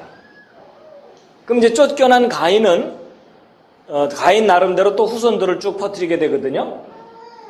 그랬을 때 여러분 이 가인은 이 아담과 셋 중간에서 태어났기 때문에 이제 쭉 살게 되는데, 가인은 그때 당시에 평균 수명을 보장받은 사람입니다. 왜냐하면 하나님께서 가인을 못 죽이도록 그 이마에 특별히 표를 주셨다고 되어 있죠. 그럼 이제 가인이 쫓겨나서도 이제 후손들을 퍼뜨리면서 살게 되는데, 여러분 아담으로부터 따져보면은 이 두발가인은 7번째 후손이거든요. 그러면 셋의 후손 중에는 누구에 해당되냐면 이 무두셀라 정도에 해당됩니다. 그렇죠? 하나, 둘, 셋, 넷, 다섯, 여섯, 일곱이니까. 근데 여러분 보세요. 아담이 930년을 살았는데 몇 대 후손을 보고 죽었냐면 1대, 2대, 3대, 4대, 5대, 6대, 7대, 8대 후손 라멕 태어난 다음에 죽었어요. 그러니까 아담은 애들 지나갈 때마다 얘 너 몇 대 후손이냐 뭐 이래야 되는 거예요. 그래서 꽤 아담이 많은 후손들을 보게 되거든요. 그러니까 여러분 이 두발가인이 무드셀라하고 동시대 인물이라면 아담하고 동시대 인물인 거예요. 그렇죠? 그러니까 아담 시대 때에 두발가인이 동과 철을 만들어서 사용했다는 겁니다. 그럼 성경 기록에 의하면 동과 철은 창조 직후부터 사용했다고 보면 되잖아요. 그러니까 여러분 이 성경에 의하면 청동기와 철기는 창조 직후부터 있었다고 보면 된다는 거예요. 그러니까 여러분 학교에서 가르치는 것하고 성경에서 가르치는 내용이 달라요. 그래서 이제 학교에서 가르치는 것은 이제 진화론을 가르치기 때문에 인류의 조상이 처음에는 지혜롭지 않았고 아주 원시적이었다고 가르치거든요. 근데 성경에서는 인류의 조상이 처음부터 지혜로웠다고 가르칩니다. 여러분 아담이 얼마나 이 지혜로운 사람이었는지 짐작을 하십니까? 성경을 보면 그거 이해할 수 있는 구절이 나와요. 하나님께서 아담을 만드신 다음에 아담에게 곧바로 하와를 만들어주지 않으시고 동물들 이름을 짓게 하시거든요. 근데 여러분 동물들 이름 짓는 일이 쉬울까요? 어려울까요? 여러분 어렵습니다. 여러분 그 동물의 특징을 정확하게 파악해서 그 뉘앙스까지 표현해줘야 되거든요. 예를 들어 사자 앞에 앉혀놓고 귀염둥이 뭐 이럴 수는 없잖아요.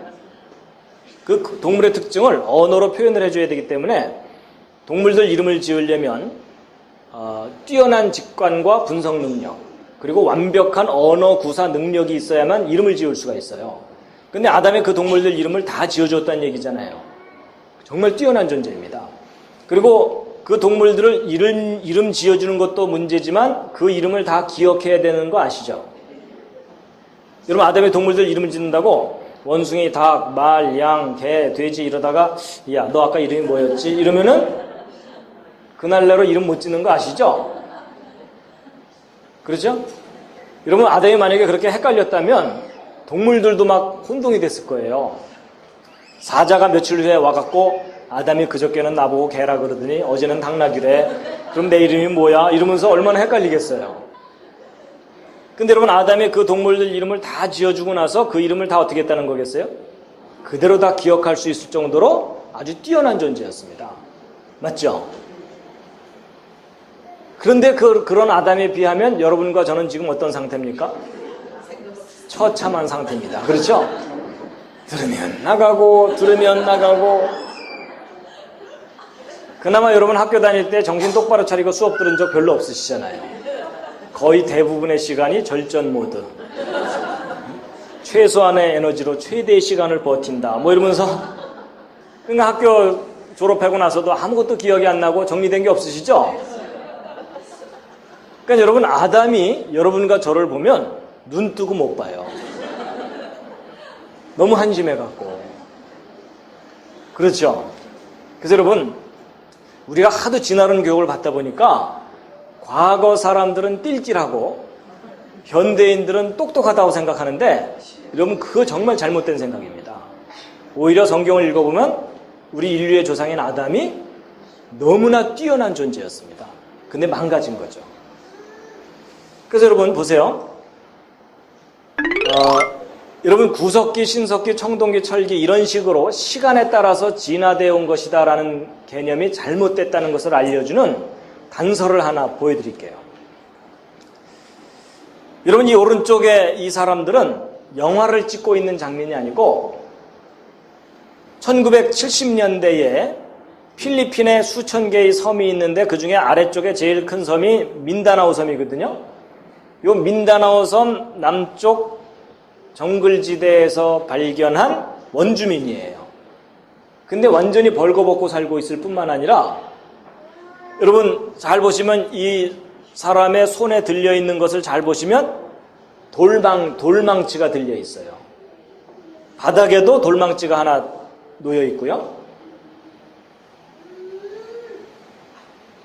여러분, 저분들이 살아서 발견됐기에 망정이지, 죽은 후에 이 돌망치만 여기서 발견됐다면 그걸 발견한 사람들이 뭐라고 외쳤겠어요? 이곳에 무슨 시대 사람들이 살았었다고? 석기시대 사람들이 살았었다고 발표했을 거 아니에요. 그렇죠? 그리고 여러분, 구석기, 신석기 구별할 줄 아세요? 구석기하고 신석기는 뭘로 구별하죠? 있는 돌을 그대로 사용했으면 구석기, 그걸 갈거나 뭐 다듬거나 이래서 사용했으면 신석기죠? 근데 여러분, 이 상태로 보아서는 이거는 구석기의 신석기예요. 있는 돌에다가 그냥 자루만 달아서 사용했으니까 이게 나중에 자루는 썩어서 없어지고 난다면 돌만 남을 테니까 무슨 시대 사람? 구석기 시대 사람이 살았었다라고 발표를 해야 되는 거예요. 근데 이 사람들은 몇만 년 전 구석기 시대 사람들이 아니고 오늘날 여러분과 저와 같은 시대에 살고 있는 사람들이에요. 이 사람들 이렇게 사는 동안 지구 다른 쪽에서는 이렇게 살고 있어요.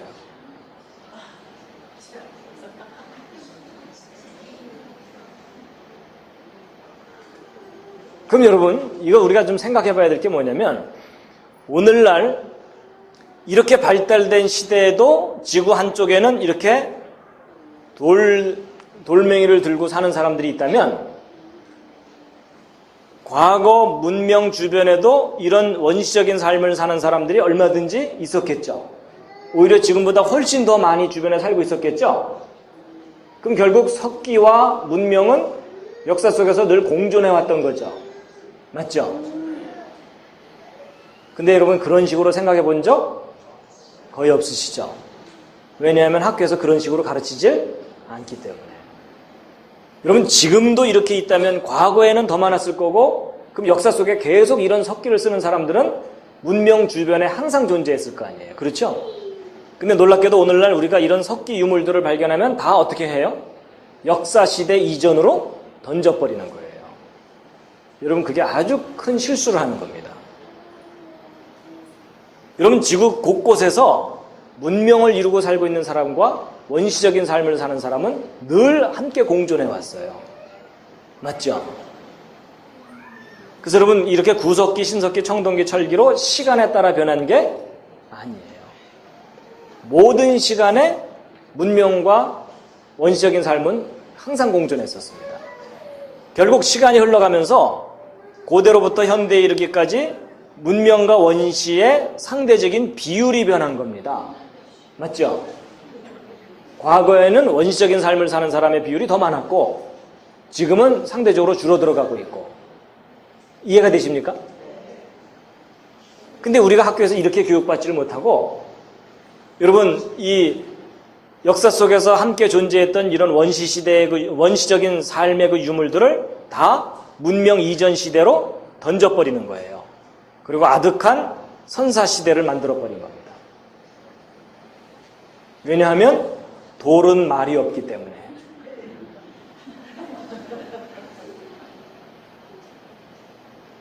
그래서 여러분 우리가 구석기, 신석기, 청동기, 철기 이렇게 역사를 배우는 건 진화론적인 역사관입니다. 성경은 오히려 거꾸로 얘기해 주고 있어요. 맨 처음 인류의 조상이 우리보다 훨씬 지혜로웠다는 것을 성경이 우리에게 가르쳐 주고 있습니다. 여러분 지금도 보세요. 지금도 문명 다른 쪽에서는, 아프리카 쪽에서는 초보적인 삶의 형태를 그대로 유지하고 있고, 가까운 중국만 하더라도 상해는 이렇게 번쩍번쩍한데 산간 벽지에는 아주 기본적인 삶을 살고 있어요. 여러분들도요, 장담할 게 아닙니다. 여러분들도 지금 인천이라는 이 도시에서 살고 있으니까 다들 나름대로 우아하게 지금 옷도 입고 살고 있겠죠? 만약에 여러분이 이 똑같은 시간에 저 산간 벽지 외지에서 황량한 황무지에서 살고 있다면 과연 이런 삶을 살겠어요? 아무도 장담 못합니다. 맞죠? 그리고 여러분 역사 속에서 얼마나 많은 전쟁이 있었어요. 그럼 전쟁에서 패하게 되면 그냥 목숨이라도 부지하기 위해서 막 산으로 들로 바닷가로 쫓겨나서 살잖아요. 그럼 쫓겨나게 되면 거기서 언제 포크 만들어서 젓가락 만들어서 살아요. 그냥 있는 그대로를 살아야죠. 그렇죠? 그럼 당연히 돌멩이 들고서 처음엔 살아야 되고, 그러면 그렇게 살았던 사람들이 역사 속에 얼마나 많았겠어요. 근데 그 사람들이 남겨놓은 유물들을 역사 속에 함께 존재했던 사람들의 유물이라고 판단하지 않고 다 선사시대로 던져버리는 거예요.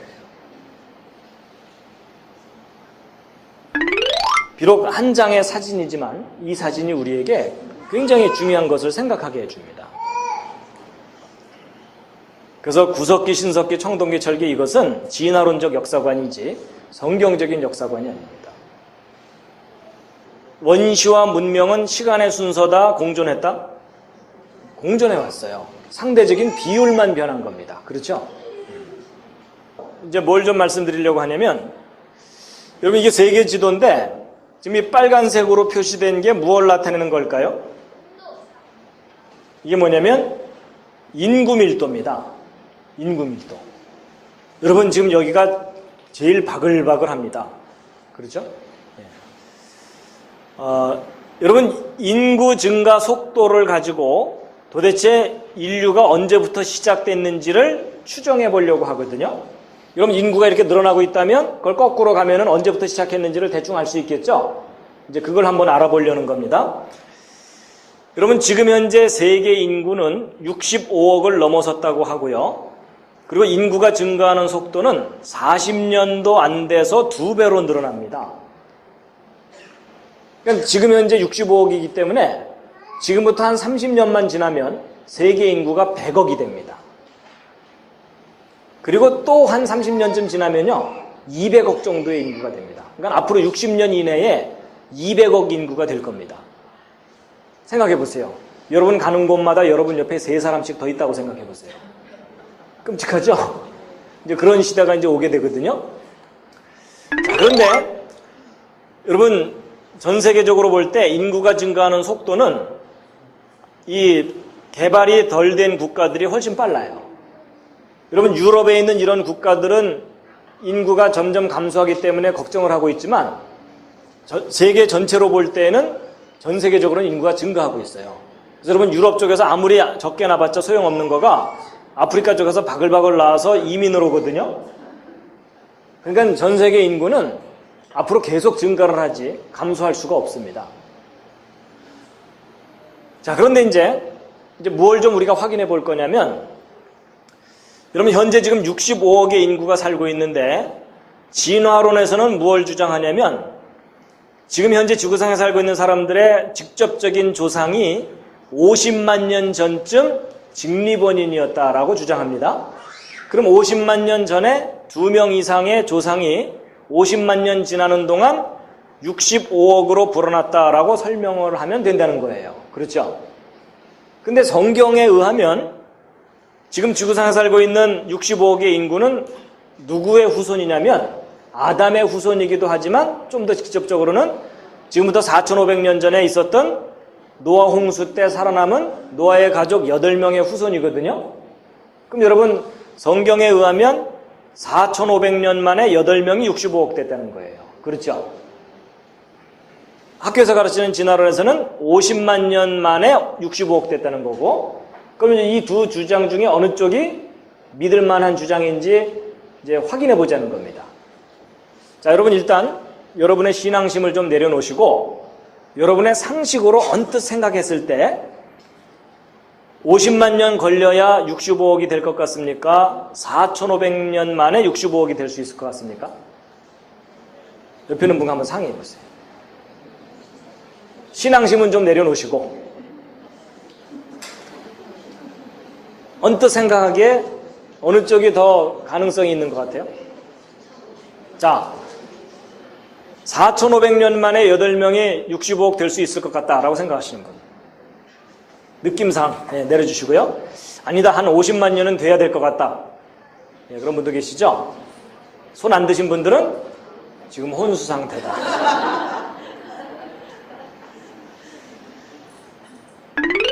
여러분 저도요.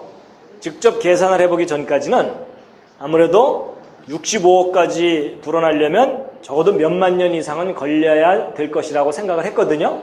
오히려 성경에서 얘기하는 4,000년 정도는 터무니없다고 생각을 했었어요. 근데 이제 확인을 해보도록 하겠습니다. 먼저 진화론부터 검토해 보겠습니다.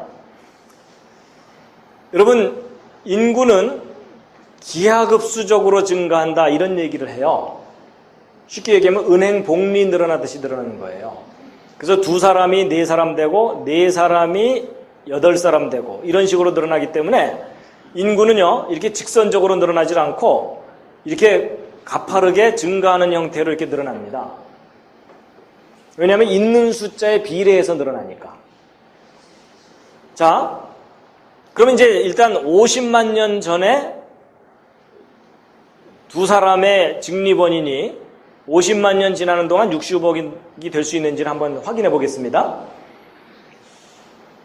그러면 아까 얘기한 대로 지금은 40년도 안 돼서 2배로 늘어난다 그랬죠?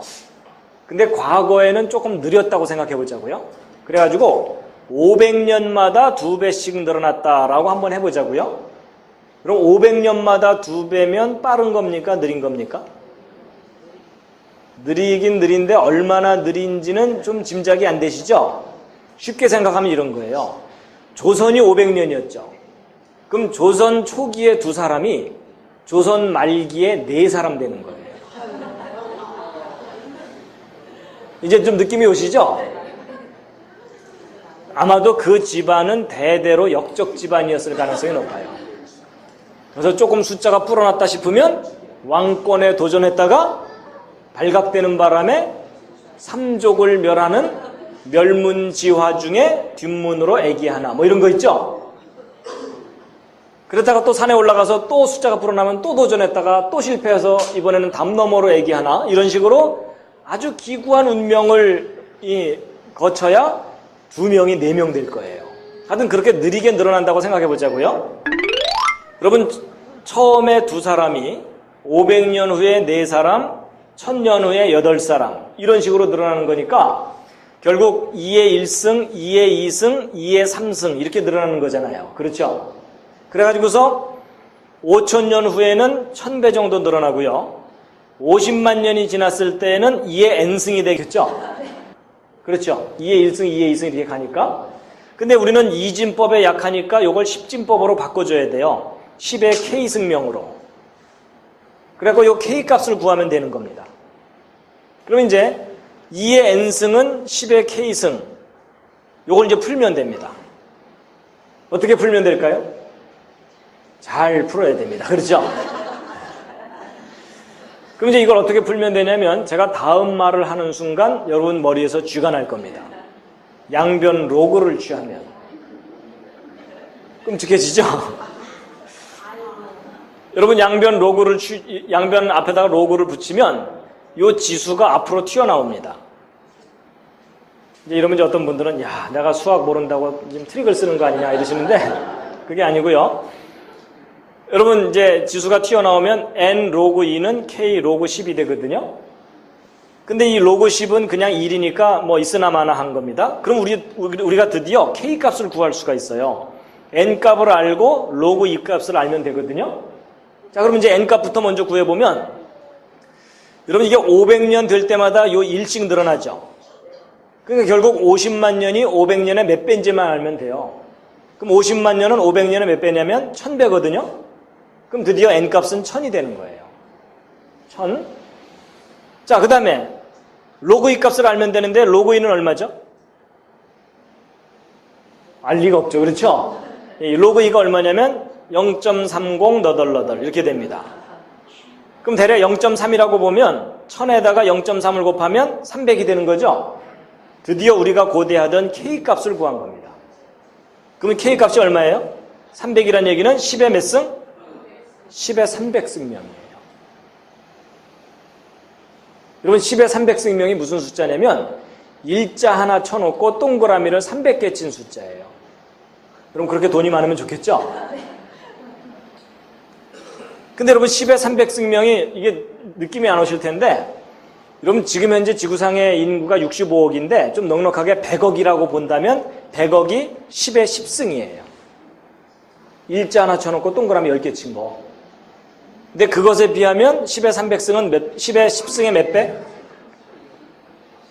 그때 어떤 분이 290배요 이러는데 그게 아니고 10의 290승배입니다. 10의 30승배도 아니고 10의 290승배. 자, 여러분 이게 무슨 말이냐면 여러분 500년마다 2배씩 늘어났을 때 처음 두 사람이 500년마다 2배씩 늘어나도 50만 년 지난 지금 현재 지구상에 몇 명이 살고 있어야 된다는 얘기예요. 10의 300승명이 지금 현재 지구상에 살고 있어야 된다는 얘기예요. 여러분 이게 얼마나 황당한 이야기인지 이제 느낌이 좀 오시죠? 근데 저도 이제 이 10의 300승이라는 숫자가 얼마나 큰 숫자인지 저도 좀 느낌이 안 오더라고요. 그래서 이제 저게 어떤 숫자인지 좀 알아보기 위해서 어느 날 심심한 날 계산을 해봤어요. 무슨 계산을 해봤냐면 바로 이런 계산인데 이게 어떤 계산이냐면 여러분 예를 들어 사람을 모아서 지구만한 덩어리를 만들려면 몇 사람이 필요한가 이런 계산이에요.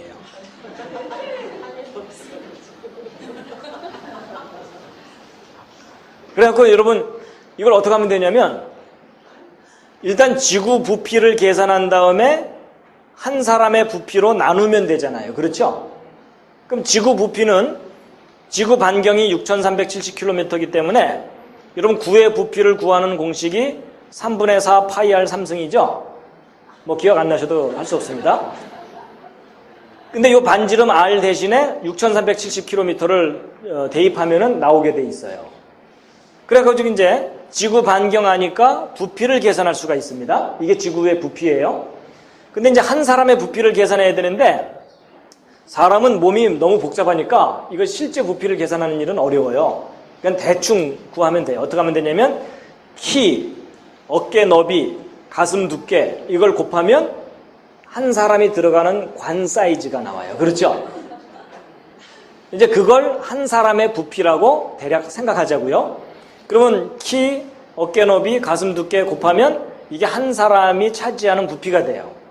그럼 이 지구의 부피를 한 사람의 부피로 나누기만 하면 되죠? 그랬더니 몇 명이 필요하냐면 10의 21승명이 필요해요. 이게 무슨 말이냐면 사람을 10의 21승명 모으면 지구만한 덩어리가 된다 그 말이에요. 근데 여러분 10에 21승이라고 해봤자 10에 300승 되려면 멀었죠?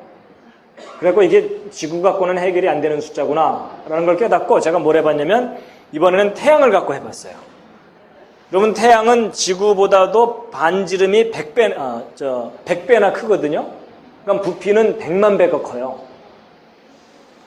그래갖고 태양의 부피를 한 사람의 부피로 나눴더니 10에 28승명이 필요한 거예요.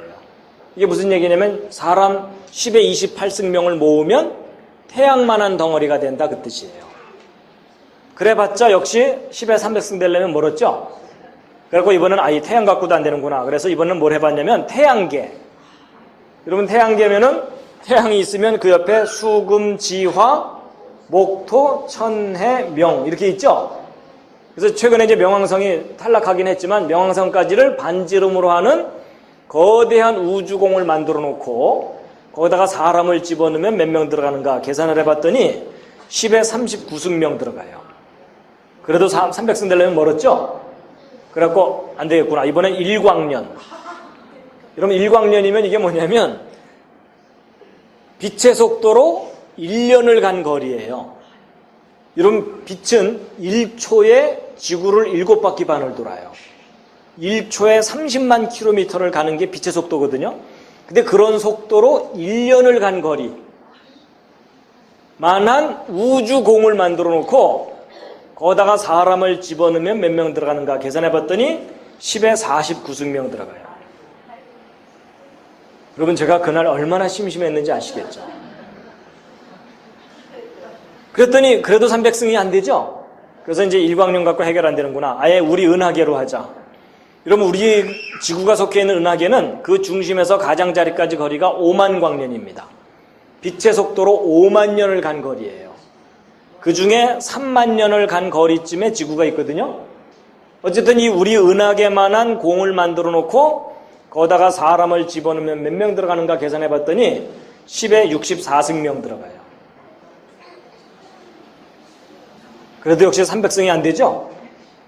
계속 할까요? 이제 포기하셨습니까? 네, 이제 포기하셨죠? 여러분 보세요. 지금부터 50만 년 전에 두 사람이 500년마다 2배씩이라는 아주 느린 속도로 서서히 늘어나도 50만 년 지난 지금 현재 세계 인구는 10에 300승명이 돼 있어야 된다는 게 진화론으로부터 인구 증가를 계산한 결과예요. 너무나 황당하다는 거 아시겠죠? 그럼 이번에는 이제 성경을 한번 확인해 보자고요. 여러분 성경에서는 지금부터 4,500년 전쯤 8명이 살아남았는데 4,500년 만에 65억 된 거잖아요. 근데 이제 좀 계산을 쉽게 하기 위해서 일단 두 사람이 100억이 되는 걸 먼저 생각해 보자고요. 여러분 이 100억이 10에 10승이거든요. 근데 여러분 두 사람이 4사람, 8사람, 16사람 이렇게 되니까 2의 1승, 2의 2승, 2의 3승 이래갖고 결국 2의 m승까지 갔을 때가 10의 10승이잖아요. 그렇죠? 그러면 2의 m승은 10의 10승. 이걸 풀면 되거든요. 이걸 어떻게 푼다고요? 그렇죠? 잘 풀려면 어떻게 해야 된다고요? 양변에 로그를 붙이면 로그 2의 m승은 로그 10의 10승인데 이 지수는 앞으로 튀어나온다 그랬으니까 m 로그 2는 10 로그 10인데 로그 10은 1이니까 있으나 마나 하니까 결국 m 값을 구하려면 10을 로그 2로 나누면 돼요. 그렇죠? 그러면 10을 로그 2로 나누면 되는데 로그 2는 0.30 너덜너덜이니까 10을 0.3으로 대충 나누면 33이 나오죠? 드디어 우리가 이제 이 m값이 33이라는 걸 알았거든요? 근데 우리는 지금 이 둘에서 100억을 구하는 게 아니라 대충 8명에서 50억 되는 걸 구하는 거잖아요. 그렇죠? 그럼 몇 번을 빼줘야 되냐면 한 번, 두 번, 세 번을 빼주면 되죠? 그럼 여러분 8명에서 50억이 되려면 몇 번 깡총깡총 뛰면 되냐면 30번이에요. 그렇죠? 자, 여기까지 잘 따라오셨습니까? 근데 지금 거의 80%가 기절을 하셨습니다.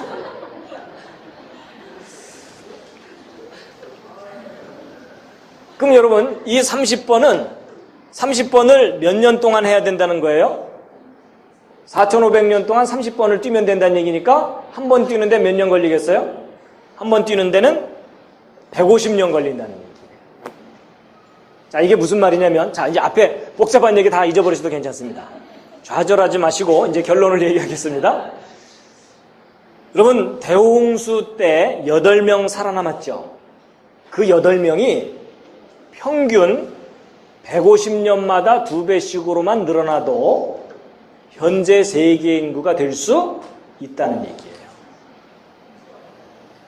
근데 여러분, 150년마다 2배씩 늘어나는 거면 빠른 걸까요? 느린 걸까요?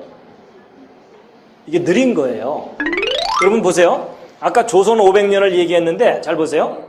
조선 초기에 갑돌이 갑순이 두 사람이 150년 후에 4명, 300년 후에 8명, 450년 후에 16명인데 거기서 한 50년쯤 지났으니까 조금 더 늘어나서 20명 된다고 보자고요. 여러분 조선 초기에 두 사람 결혼했는데 조선 말기에 가족들 다 모아서 계산을 해봤더니 몇 명 된다는 거예요? 20명이 되는 거니까 빠른 거예요? 느린 거예요? 상당히 느린 거죠? 그러니까 그렇게 느리게 천천히 늘어나도 지금 현재 65억 명이 된다 그 얘기예요.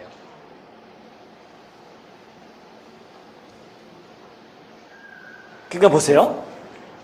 여러분 50만 년 동안 65억이 됐다는 주장하고 4,500년 만에 65억이 됐다는 주장 둘 중에 어느 것이 현실에 가까워요? 여러분 성경의 기록이 훨씬 더 현실적이죠? 맞죠? 여러분 저도 이런 계산을 구체적으로 해보기 전까지는 진화론이 그럴듯해 보이고 성경은 신화처럼 생각됐었어요. 근데 이렇게 실제적으로 확인을 해봤더니 성경이 오히려 현실적인 이야기예요. 여러분 왜 일반 사람들이 이런 거를 잘 이렇게 모르냐면 전에도 말씀드렸지만 일반 사람들은 세 자리 숫자만 넘어가면 정신이 혼미해집니다. 그렇죠? 그러니까 오히려 한 50만 년쯤은 돼야 65억이 될 것 같은 생각이 언뜻 드니까 성경이 안 믿어지는 거예요. 근데 여러분 이렇게 구체적으로 계산해 보면 성경이 옳아요. 여러분 50만 년 됐다는 거 믿으려면 특수한 믿음이 필요합니다. 한 가지 이 50만 년에 대해서 조금 다른 각도로 한번 다시 검토해 보면 이런 거예요. 여러분 아까 우리가 계산할 때 8명에서 50억 되는데 4,500년 정도 걸렸다면 2명이 100억 되는 데에는 한 5,000년쯤 걸린다는 겁니다. 여러분 이게 무슨 얘기냐면 한 쌍의 남녀 그 두 사람을 가만히만 내버려 두면 5,000년 후에 100억이 된다는 얘기예요. 그럼 여러분 이제 50만 년이 요 파란색으로 된 요 전체가 50만 년이라고 보자고요. 그럼 50만 년에 10분의 1에 해당되는 거가 5만 년이죠. 그렇죠? 그리고 그것에 또 10분의 1에 해당되는 요것이 5,000년이죠. 그럼 이 5,000년 요 하나를 이렇게 좀 늘여놓고 보자고요. 이게 5,000년이에요. 그럼 여러분 두 사람을 가만히 내버려 두면 몇 명으로 불어나요? 5,000년 만에? 100억이 되겠죠. 근데 여러분 100억이 된 상태로 50만 년을 계속 유지하는 것은 현실적이지 않잖아요. 그럼 100억 된 후에 어떻게 해야 돼요? 한번 멸종해야 돼요. 그렇죠? 멸종한 다음에 간신히 두 사람 다시 살아남아갖고 또 5,000년 지나면 또 그 5,000년 만에 또 100억이 되겠죠? 그럼 이렇게 100억으로 늘어나는 걸 몇 번 해야 될 것 같아요? 100번 해야 돼요. 그렇죠? 100번. 그러면 그동안 그 수많은 뼈들 다 어디 갔어요? 그렇지 않으면 이제 어떻게 설명해야 되냐면 이 정상적으로 이렇게 늘어났다고 설명하지 않으려면 어떻게 해야 되냐면 처음에는 몇만 년에 2배로 늘어나다가 그다음에 몇천 년에 2배로 늘어나다가 몇백 년에 2배로 늘어나다가 몇십 년에 2배로 늘어났다. 이런 식으로 해석을 해야 돼요. 맞죠? 근데 여러분 생각해 보세요. 몇만 년에 2배로 늘어났다. 이게 현실적이에요? 비현실적이에요? 이건 비현실적인 이야기예요. 그렇죠? 또 그거 믿으려면, 주장하려면 특수한 믿음이 필요해요. 그래서 여러분 정말로 진화론에서 주장하는 인류 역사가 막 몇만 년, 몇십만 년 됐다는 주장은 정말 터무니없는 주장입니다. 여러분 인류 역사는 절대로 그렇게 오래된 게 아닙니다. 지난번에 제가 대홍수 때 대홍수 때 50년마다 2배씩으로만 늘어나도 맨 처음에 아담과 하와가 대홍수 직전까지 175으로 불어날 수 있다, 이런 얘기 해드린 적 있었죠? 그러니까 여러분, 인구는요 짧은 시간에 정말 빠르게 증가합니다. 그래서 인구 증가하는 속도로 볼 때 인류 역사는 결코 그렇게 수만 년 이상 된 게 아닙니다. 여러분, 대홍수 이후에 노아의 후손들이 전 세계에 흩어져서 짧은 시간 내에 65억 인구로 불어난 거라는 겁니다. 자, 지금까지 한 얘기 이제 정리하고 마치겠습니다.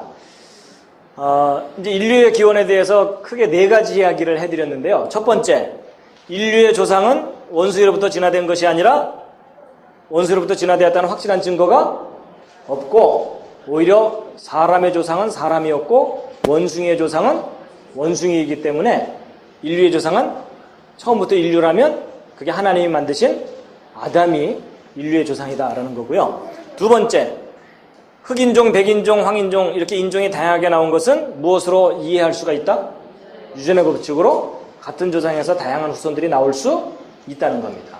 세 번째, 여러분, 원시와 문명은 역사 속에서 항상 공존해 온 것이지 원시적인 상태에서 문명인으로 이렇게 변해온 게 아니라는 겁니다. 오히려 인류의 조상인 아담이 오히려 현대인들보다 훨씬 지혜로운 존재였다라는 겁니다.